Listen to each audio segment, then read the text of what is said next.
उसे सोनल की गलती दिखती ही नहीं थी।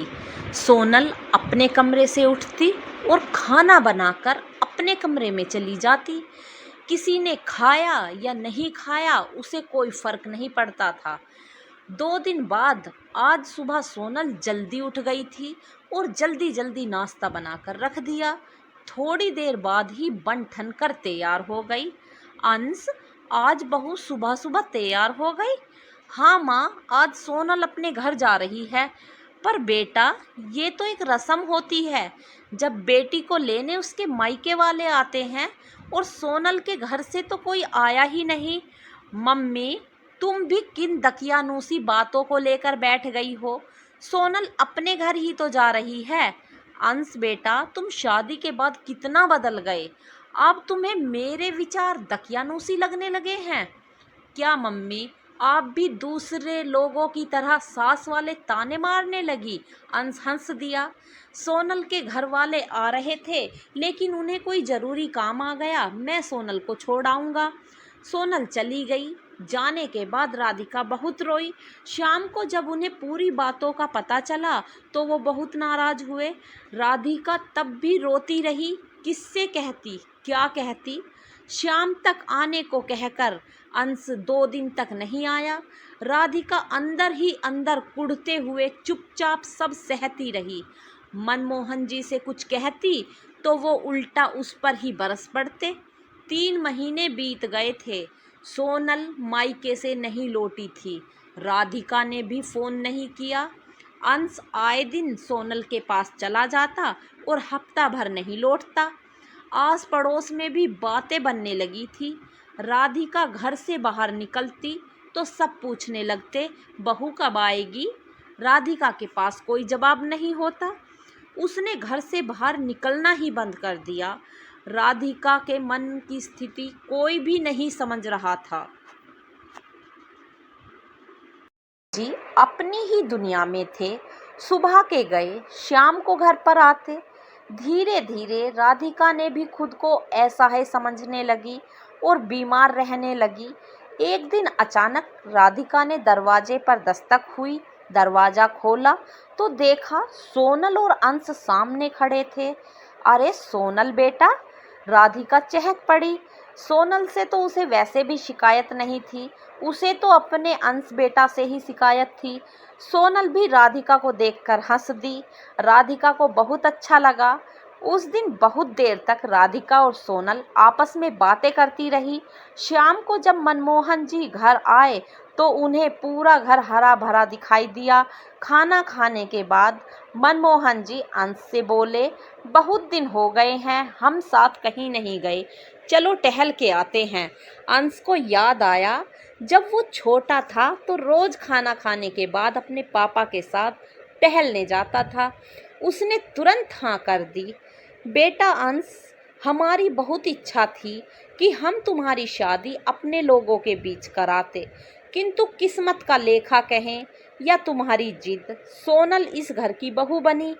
बेटा जो हुआ सो हुआ, लेकिन तुम अब समझदारी दिखाओ। तुम हमेशा अपनी ससुराल में पड़े रहते हो। बेटा, दामाद की इज्जत ज़्यादा नहीं होती ससुराल में, कभी जाओ और आओ ऐसे होती है ससुराल में इज्जत।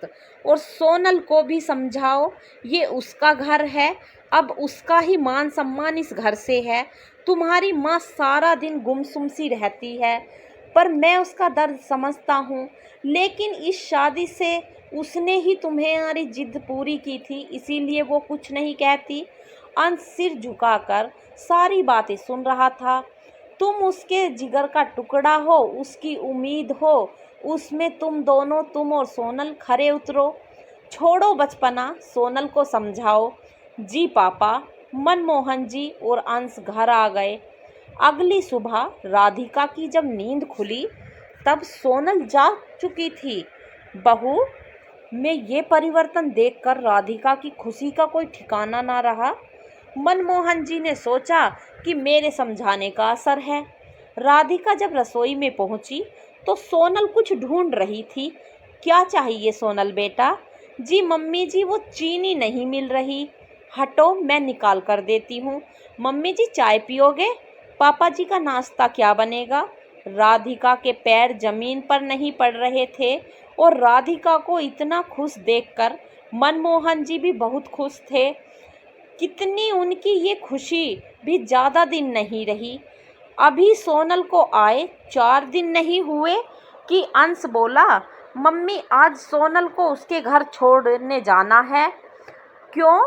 ऐसा क्या काम है? यहाँ क्या दिक्कत है? मम्मी सोनल मान नहीं रही। अब तुम ही बताओ, अब मैं क्या करूँ? जाना तो पड़ेगा। तब तक अपना सामान बाहर लेकर सोनल भी आ गई। सोनल बेटा, ये क्या बात हुई? अगर आई हो तो कुछ दिन तो रुको, ये तुम्हारा ही तो घर है। मम्मी मैंने पुलिस भर्ती के लिए आवेदन दिया था, उसी का पेपर है, इसीलिए मैंने वहीं कोचिंग में नाम लिखवा लिया है। मेरी पढ़ाई है, मुझे जाना पड़ेगा।